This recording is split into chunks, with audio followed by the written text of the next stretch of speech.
திருச்செந்தூர் கோயிலிலே வேளாடணும் சண்முகா,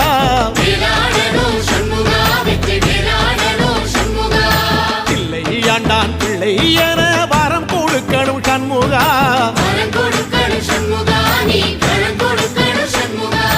கண்ணுபடும்படி சண்முகா இந்த காலம் முழுவதும் சண்முகா, உன்ன நினைக்கிற சண்முகா நல்ல செல்வம் பொழிக்கணும் சண்முகா, சொன்ன வரங்களை அள்ளி கொடுக்கிற கொடை வள்ளலே சண்முகா, கோடி வணக்கம் சண்முகா, பல கோடி வணக்கம் சண்முகா.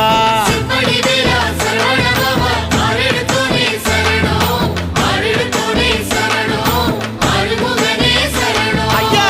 மருதமர சத்தியமாகும் அறுபடைய சண்முகா, தங்கரதா ஏறி வந்து நீ எட்டி பாறையா சண்முகா,